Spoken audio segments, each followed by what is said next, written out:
또 이렇게 새롭게 오랜만에 얼굴을 또 보네. 예. 오늘은 제목이 외치는 자의 소리라라는 제목입니다. 외치는 자 23절의 말씀인데요. 여러분 사람이 외칠 때에 증거하는 본인보다 본인은 없고 외치는 그 메시지만 이렇게 메시지가 중요하다라는 것을 말씀하는 내용입니다. 그래서 외치는 자의 소리라 이렇게 말씀하고 있습니다.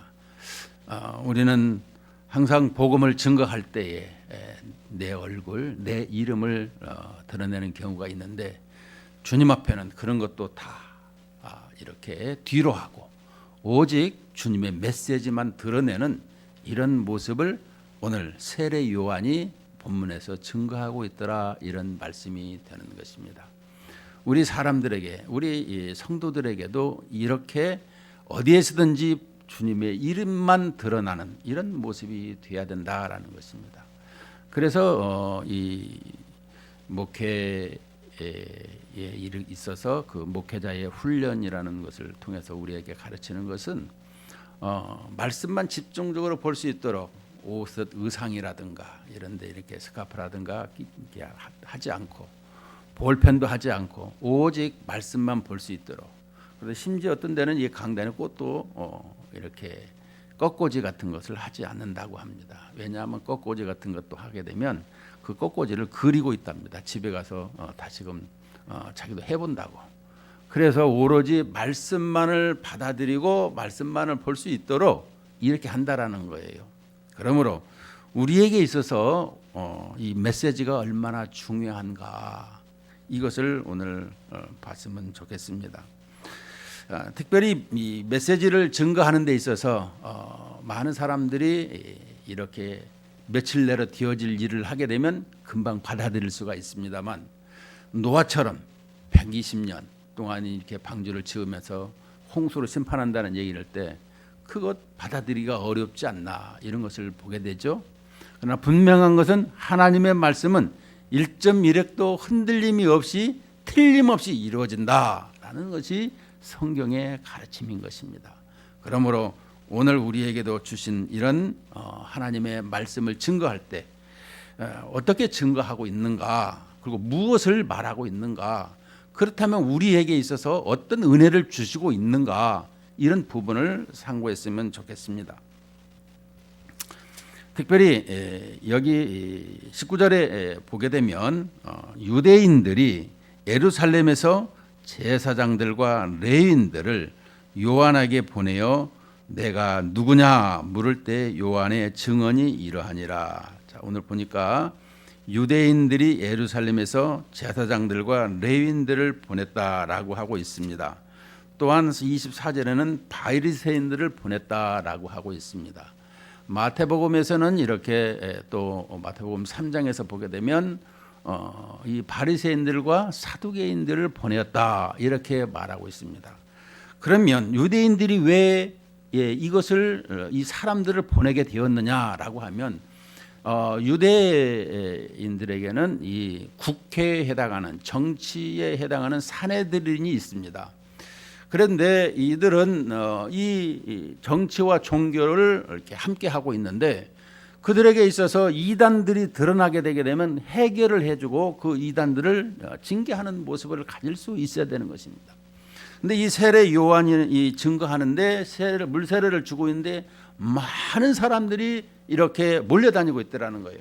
그래서 이 사람이 정체가 무엇인지를 좀 알아보자 해서 지금 이렇게 나왔던 것입니다. 보니까 제사장과 레위인과 또 이 바리새인과 또 이 사두개인들까지 이렇게 많은 사람들이 나왔어요. 그래서 오늘 이 세례 요한에게 질문한데 4번씩이나 질문하는 것을 보게 됩니다. 자, 19절에 보니까 요한에게 보내어 네가 누구냐, 너 누구냐, 정체성을 지금 말하고 있는 것입니다. 너 누구냐 물을 때에 요한의 증언이 이러하다. 증언을 하고 있습니다. 그러니까 주제가 뭐예요? 증거라는 거예요. 증거.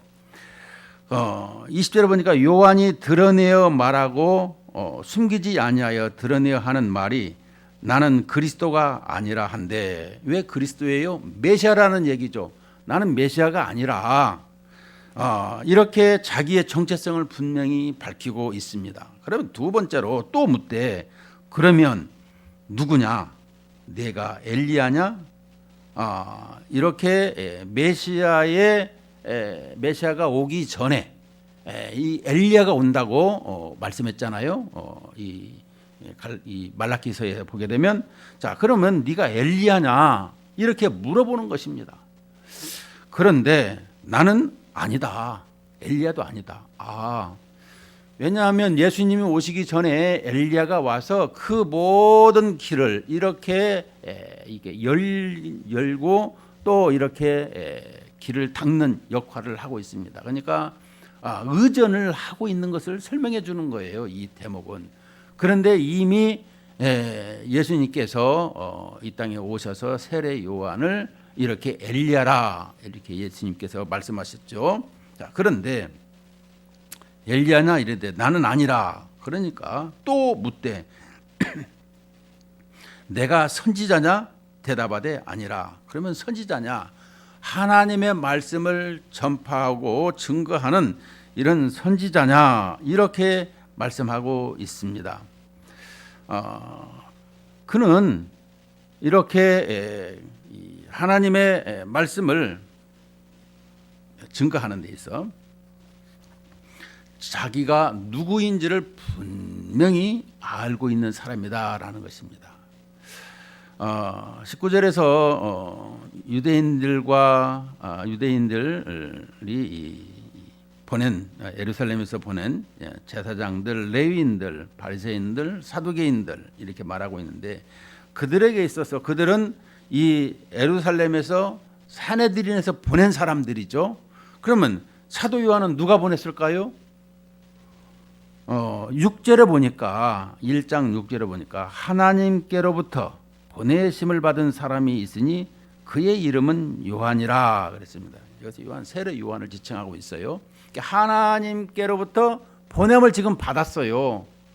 그래서 이 복음을 증거하고 있는 거예요. 예수 그리스도의 오심을 이렇게 증거하고 있죠.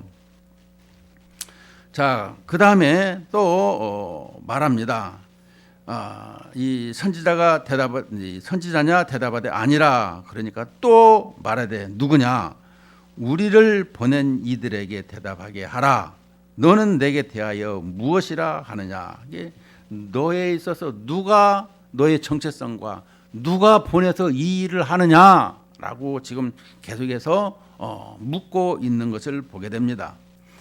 23절에 보니까 이르되 나는 선지자의 이사야의 말과 같이 주의 길을 곧게 하라고 광야에서 외치는 자의 소리로라 하니라. 우리는 이 부분을 이사야 40장에서 우리에게 크게 볼 수 있는데, 이사야는 66장까지 있습니다.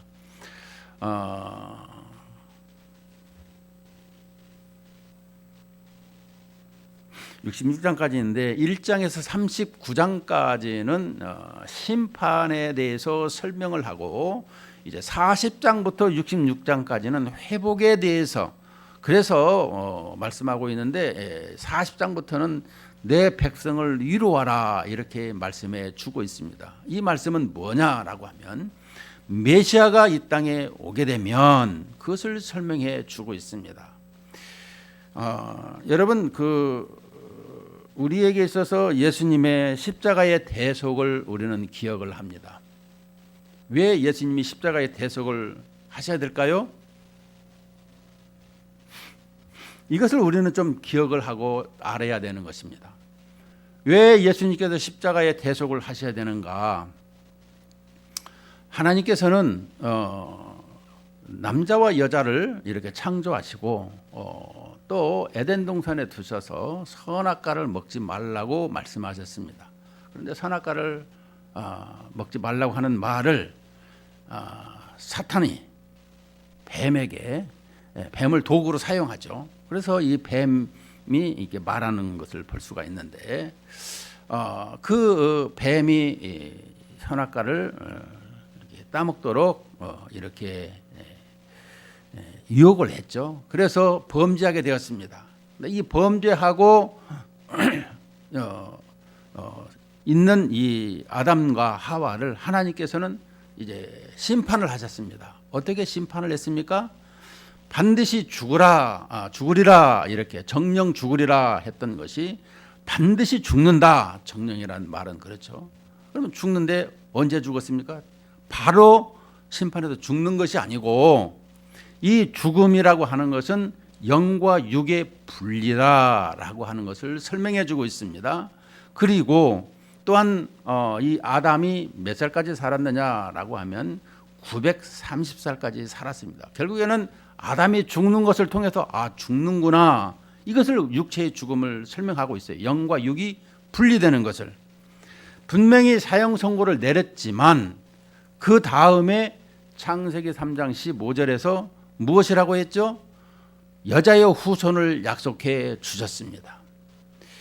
여자의 후손인 메시아를 통해서 우리에게 이 구원이 다시금 회복된다라고 말씀해 주고 있습니다.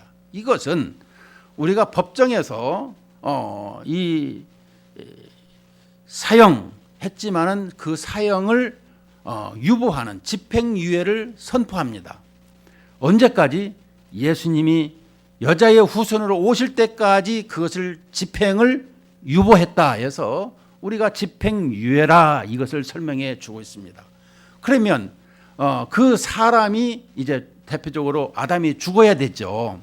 그런데 예수님께서 이 땅에 오셔서 십자가에 달림으로 우리의 모든 죄를 대속하셨더라라는 것입니다. 이것을 우리에게 설명해 주고 있죠. 우리는 뭐를 할 적마다 콕 집어서 말을 해줘야만 아는 사람이 있고 그렇게 이렇게 말을 해도 이렇게 잘 이해하는 사람이 있습니다.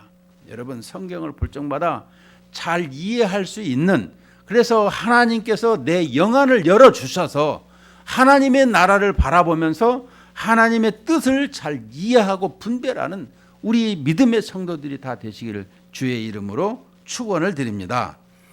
문제는 우리에게 있어서 항상 영안이 열려야 되는데 그 영안이 늘 열렸다 닫혔다 이렇게 한다라는 거예요. 늘상 열려 있어야 되는 것입니다. 문제는 우리에게 이처럼 이사야 40장처럼 우리에게 이제 심판이 임했는데 40장부터 66장까지 이 회복을 설명해 주고 있더라는 거예요. 그 회복이 어떻게 되어지느냐? 신약에 예수님이 이 땅에 오셔서 되어진다라는 것을 설명해 주고 있는 것입니다. 그것이 바로 23절에서 다시금 봅시다. 이르되 나는 선지자 이사야의 말과 같이, 이사야가 이렇게 구약에 예수님 오기 주전 700년 전의 사람입니다. 그러면 지금으로부터 2700년 전에 이 이사야가 복음을 증거했더라 이런 말씀이 되는 것입니다.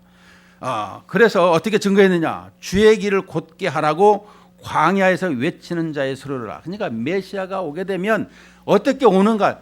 너에 대한 그 이름이 중요한 것이 아니라 하나님께서 보낸 하나님의 메시지가 중요하더라. 그래서 이 외치는 자의 소리라 이렇게 설명해 주고 있는 것입니다.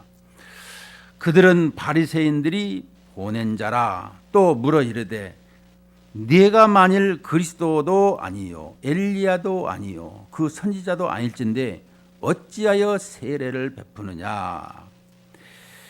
요한이 대답하되 나는 물로 세례를 베풀거니와 너희 가운데 너희가 알지 못하는 한 사람이 섰으니 곧 내 뒤에 오시는 그이라. 나는 그의 신발끈 풀기도 감당하지 못하겠노라 하더라. 자 보십시다. 네가 그리스도도 아니고 엘리야도 아니고 선지자도 아닌데 어째서 세례를 베푸느냐? 그들은 이렇게 이 세례 요한에서 계속해서 추궁을 하고 있고 또 그 답을 요구하고 있는데 그 답을 요한이 26절에서 답을 합니다. 나는 물로 세례를 베푸는데, 이게 자기 자신에 대해서 얘기하는 것보다 하나님께서 보내주신 그 말씀에 대해서 아주 깊이 이해하고 있더라라는 것입니다. 오늘 여기서 여러분들이 가장 알아야 될 것은 뭐냐 그러면, 이렇게 메시지를 증거하는 데 있어서 그 메시지가 나하고 어떤 관계가 되느냐라는 것이 중요한 것입니다. 하나님께서 주신 그 말씀과 나와의 관계성에서 내가 그 메시지를 충분히 이해하고 그것이 내 것으로 알고 그 말씀을 확증하는 이런 복음의 증인이 되어야 그 말씀에 호소력이 있고 열매가 있더라, 이런 말씀이 되는 것입니다. 특별히 우리가 그것을 바라볼 적에 사도 바울을 봅니다.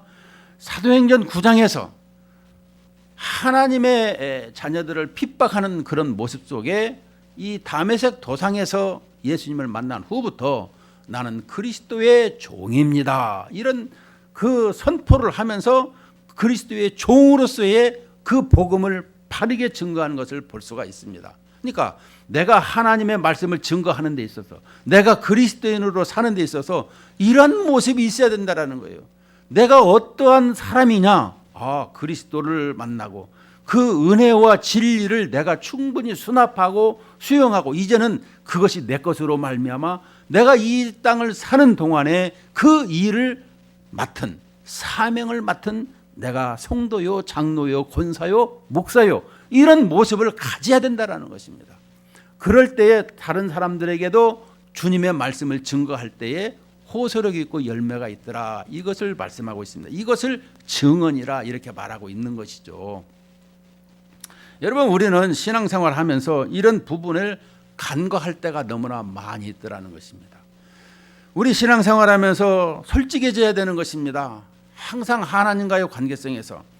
오늘 여기에는 이렇게 요한복음에는 조금 이렇게 다르게 나와 있지만 같은 내용 본문을 이 항상 우리가 볼 수 있는 것은 그 마가복음이 가장 먼저가 만들어졌습니다. 그래서 16장으로 가장 적지만 마태복음 28장, 요한복음 21장까지 있는 것은 그 복음을 가지고 다시금 이렇게 각도가 다르게 기록을 하다 보니까 그런 것인데, 이 마태복음에서는 이 유대인의 왕으로 오신 왕의 복음을 선포하는 이런 모습 속에 이 유대인들에게 복음을 증거할 때에 아브라함의 자손들은 복음으로 말미암아 사는 것이 아니라 이미 아브라함의 후손들은 이렇게 구원받은 백성이다라고 하는 자기들의 이 논리와 생각을 가지고 있었죠. 그런데 이 세례 요한은 그 점에 대해서 그렇지 않다, 너희들은 주님을, 예수 그리스도를 받아들여야 되는 이유에 대해서 설명을 하고 있는 것입니다. 그분은 하나님의 이 아버지의 품속에서 계신 독특한 그 하나님의 아들로 이 땅에 오셔서 복음을 우리에게 증거하고 또 우리의 삶에 모든 것이 회복되어지고 하나님의 나라가 회복되어지고 하나님의 자녀로 하나님의 나라의 백성으로 살아가도록 하기 위함이다, 이것을 설명해 주고 있습니다. 그런데 그들이 너무나 악하니까 이 독사의 자식들아, 이렇게 말씀하고 있는 것을 우리 주님이 말씀하는 걸 보죠. 그래서 그들에게 있어서 도끼가 나무 위에 올려졌더라, 이렇게 이 세례 요한이 지금 말하고 있는 것입니다. 이 마태복음 3장 10절인가요? 그러면은 이 도끼가 이게 올라간 것이 뭔 내용입니까? 이 나무 뿌리에 도끼가 올라갔다라는 것은, 자, 요만큼 잘랄까, 요만큼 잘랄까, 요 생각을 가늠하고 있는 것을 설명하고 있는 거예요. 이스라엘 백성들이 이렇게 복음을 받아들이지 아니하고 이 아브라함의 자손으로서 구원받은 자라고 하는 이런 자기들의 고집과 아집으로, 편견으로 살아가고 있는 것을 볼 때에 그들은 이미 심판의 대상이다라는 것을 설명해 주고 있는 것이죠. 그것을 이 세례 요한이 26절에서 다시금 오늘 본문에서 말씀합니다. 요한이 대답하되 나는 물로 세례를 베풀거니와, 이 물로 세례 베푼다라는 건 뭐예요? 우리의 도덕적인 모든 죄를 이렇게 씻어내는 역할을 하고 있지만, 너희 가운데 너희가 알지 못하는 한 사람이 섰으니 곧 내 뒤에 오시는 그이라. 나는 그의 신발끈을 풀기도 감당하지 못하겠노라. 자, 신발끈은 우리가 알다시피 이 종들이 주인의 신발을 묶어주고 풀어주고 하는 것을 볼 수가 있죠. 또 이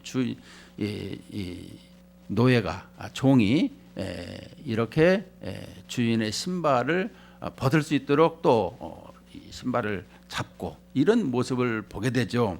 그렇더라면 이 종이 아무나 할 수 있습니까? 아닙니다. 종이 있을지라도 주인하고 가까운 사람만이 이 주인의 신발끈을 이렇게 풀기도 하고 묶기도 하고 벗기기도 하고 신기기도 하는 것이죠. 근데 나는 그 신발끈을 풀기도 감당하지 못하겠다. 왜냐? 그분은 하나님이시기 때문에 그러는 것입니다. 여기서 하나님의 아들이라는 것은 육신의 몸을 입고 오신 예수님을 이렇게 우리의 인간의 의인화시켜서 표현하는 것뿐이에요. 하나님이신데 하나님은 어떤 분이시죠? 영이십니다. 하나님은 영이시지만 우리에게 나타났더라라고 1장에서 지난 시간에 말씀했습니다. 하나님께서 우리에게 나타났더라. 이것을 설명해 주고 있는데 1장 18절에서 아버지 품속에 있는 독생하신 하나님이 나타나셨더라. 그러니까 하나님을 잘 표현할 수 있는 분이 누구냐? 몸을 입고 이 땅에 오신 하나님이 아들 예수님이시라. 이것을 우리에게 설명해 주셨죠. 자, 그렇더라면 오늘 여기도 그 예수님을 우리가 이 세례 요한이 볼 때에 나는 그의 신발끈을 풀기도 감당하지 못하는 사람이라. 그렇죠. 왜냐 그러면 하나님은 전지전능하신 하나님이시죠.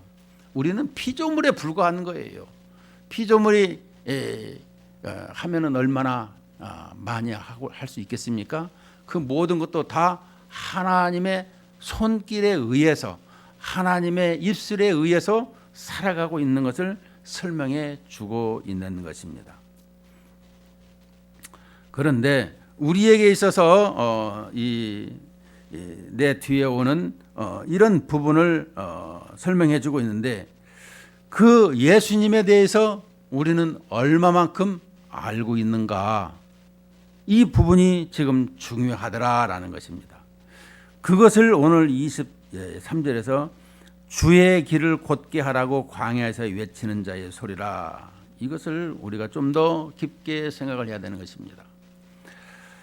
주님께서 이 땅에 오시는데 왜 오셔야만 되는가? 우리의 이 죄를 대속하러 이 땅에 오신 것을 우리에게 설명해 주고 또 하나님의 나라가 회복되어지는 것을 설명해 주고 있더라. 그것을 선포하라, 이렇게 지금 말하고 있더라라는 것입니다. 그렇더라면 지금 우리에게 있어서 하나님의 나라가 여기에 있습니까? 아니면 하나님의 나라에 우리가 다시 기다려야 되는 것입니까? 여러분, 하나님께서는 이 땅을 이 말씀으로 모든 창세기에 보면 하나님께서 이 말씀으로 천지를 창조하셨어요. 여러분, 창세기 1장 1절에 보면 태초에 하나님이 천지를 창조하시니라, 이렇게 말씀하죠. 이게 태초라는 것은 시간, 그 다음에 하나님이 천지를 창조하시는, 하늘과 땅을 할 때 시공간을 창조하신 것을 설명해 주고 있죠. 그래서 하나님께서는 역사 속에, 시간 속에 이 땅에 오셔서 이끌고 계시는 것을 설명해 주고 있는 것입니다. 그 하나님께서 우리에게 임하셨더라, 이것을 설명해 줄 때 너무나 엄청난 사건이다라고 하는 것을 우리에게 설명해 주고 있습니다. 문제는 우리에게 이 광야에서 외치는 자의 소리라라고 하는 것을 볼 수 있는데, 이 광야, 여러분 광야를 생각할 적에 나무도 없고 풀도 없고 돌멩이와 모래와 바람이 이는 이런 것을 우리는 광야라 생각을 합니다. 그것이 우리에게 직접적인 것은 우리의 마음이 광야다 이렇게 생각을 할 수 있겠습니다. 그러나 오늘 본문에서 말하고 있는 광야는 이스라엘 백성들이 이제 이 멀리 포로로 잡혀갔다가 다시금 돌아오는 것을 설명해 주고 있죠. 이 이사야에서 말씀한 것처럼 유대인들이 586년에 망해가지고 70년 동안 이 바벨론에서 생활하다가 고레스의 왕에 의해서 다시금 고토로 돌아가라 해서 왔습니다. 그런데 왔는데 성은 회파되고 집은 다 무너져 있고 이런 모습 속에서 황량한 것이 광야라 이렇게 설명을 해주고 있는 것입니다. 그러니까 이 광야에다가 이렇게 하나님께서 회복을 설명해 주고 있습니다. 하나님의 나라의 회복을 설명해 주고 있죠. 그러니까 지금까지 우리가 하나님 앞에 버림받고 살았더라라는 생각 속에서 이제 하나님의 온전한 자녀로 살아가도록 설명해 주고 있는 것을 믿어라 이것을 설명해 주고 있죠. 그렇더라면 그 믿는 것에 대해서 어떻게 설명을 하고 있습니까? 예수님께서 이 땅에 오셔서 어떻게 하시죠? 이 땅에 오셨는데 1장 11절을 한번 보세요. 1장 11절에 이 9절부터 보십시다. 참빛 곧 세상이 와서 각 사람에게 비추는 빛이 있었나니 그 빛은 예수님이죠. 그가 세상에 계셨으며 세상은 그로 말미암아 지은 바 되었으되 세상이 그를 알지 못하였습니다. 자기 땅에 오매 자기 백성이 영접지 아니하였으나 영접하는 자 곧 그 이름을 믿는 자들에게는 하나님의 자녀가 되는 권세를 주셨으니 그랬습니다. 이처럼 우리에게 하나님께서 이 땅에 이 자기 백성에게 오셨습니다. 그래서 영접하기를 원하세요. 그런데 영접치 않았어요. 그러나 영접하는 자들에게는 하나님의 자녀가 되는 권세를 주셨어요. 지금 우리는 하나님의 자녀가 다 되었잖아요. 왜? 예수님을 영접해서 하나님의 나라의 자녀요 권속이요 백성으로 지금 나아가고 있더라. 이것을 설명해 주고 있는 것입니다. 예수님께서 이 땅에 오셔서 이제 십자가에 지시기까지 여기서 보게 되면 외치는 자의 소리처럼 자기를 드러내지 아니하고 하나님 아버지의 그 뜻을 이루어드리는 모든 일에 수용하고 수납했다라는 것을 빌립보서 2장 5절에서 11절 말씀에서 모든 말씀에 순종하였더라라고 설명해 주고 있습니다. 우리 한번 볼까요? 빌립보서 2장 5절. 여러분들이 기도를 너무 많이 하셔가지고 빌립보서 2장 5절에서 11절에 보면 너희 안에 이 마음을 품으라 곧 그리스도 예수의 마음이니 그는 근본 하나님의 본체시나 하나님과 동등됨을 취할 것으로 여기지 아니하시고 오히려 자기를 비워 종의 형체를 가지사 사람들과 같이 되셨고 사람의 모양으로 나타나사 자기를 낮추시고 죽기까지 복종하셨으니 곧 십자가에 죽으심이라. 죽기까지 복종하셨대요. 이름으로 하나님이 그를 지극히 높여 모든 이름 위에 뛰어난 이름을 주사 하늘에 있는 자들과 땅에 있는 자들과 땅 아래에 있는 자들로 모든 무릎을 예수의 이름에 꿇게 하시고 모든 입으로 예수 그리스도를 주라 시인하여 하나님 아버지께 영광을 돌리게 하셨느니라. 지금 우리는 주 예수님, 오 주여, 우리는 주님을 이렇게 말씀하고 있습니다.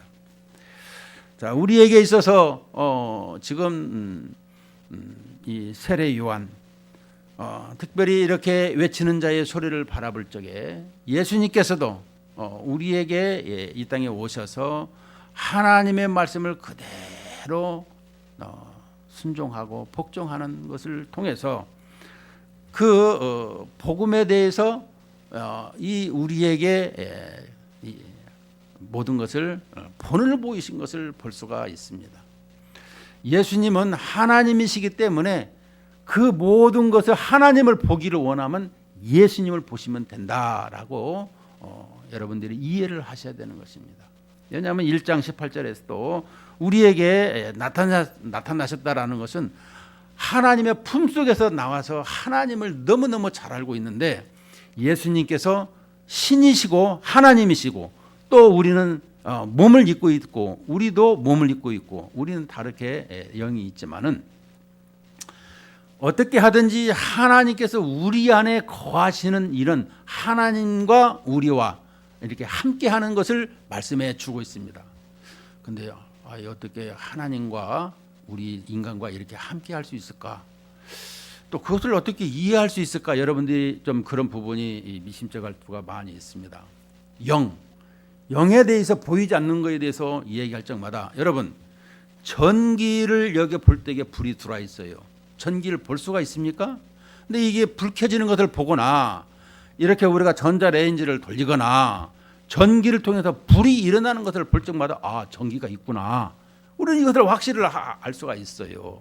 마찬가지로 우리가 하나님께서 영으로 계시는 것을 항상 확실히 믿고 있어야 되는 것을 설명해 주고 있는 것입니다.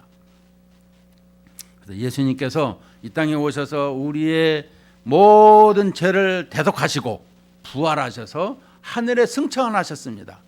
에베소서 2장 6절에 보면 하나님의 보좌에 앉아 계셨고 우리와 주님 하나로 묶어졌죠. 지금 우리가 주님을 영접했으니까 우리의 영혼이 주님의 보좌 앞에 있더라, 이것을 설명할 수 있어요. 그래서 하늘과 땅이 지금은 하나가 됐고 통일이 되어 있더라라는 것을 통해서 몸은 이 땅에서 비록 우리가 예배를 드리고 있으나 하나님의 보좌에서 예배를 드리는 그 많은 앞서간 사람들, 또 우리도 지금 하나님의 보좌에서 함께 통일되어서 예배를 함께 드리고 있는 것을 설명해 주고 있는 거예요. 얼마나 놀라운 이렇게 말씀인지 참 은혜가 될 수밖에는 없는 것입니다. 결론 맺습니다. 오늘 우리에게 외치는 자의 소리라는 이런 귀한 말씀을 보면서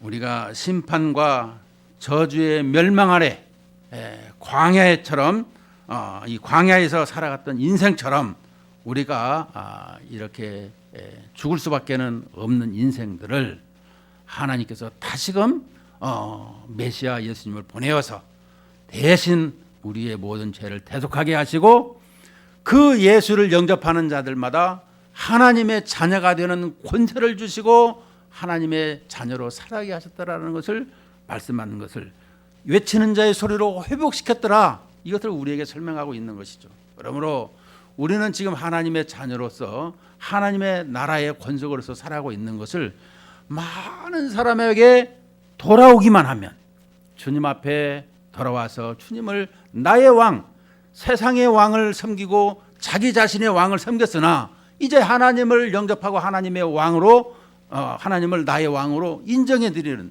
이런 모습으로 살아가는, 그럴 때에 모든 삶이 회복되어지는 것을 설명해 주고 있습니다. 특별히 예수님께서 이렇게 사탄 마귀를 정복하시고 요한복음 19장 3절에 보면 다 이루었다 우리에게 말씀하시잖아요. 이 구원의 완성을 하셨어요. 이제는 전혀 이렇게 다르게 살아가는 것이 아니라 하나님 백성으로 살아가는 것을 설명해 주고 있는데, 이처럼 우리에게 이 하나님께서 십자가로 말미암아 모든 것을 이룬 그런 것을 우리는 하나님을 찬양하며 개선가를 부르면서 이렇게 나아가는 것을 볼 수가 있는데요. 특별히 우리 일생을 살아가면서 고백하는 시편 23편이 있죠.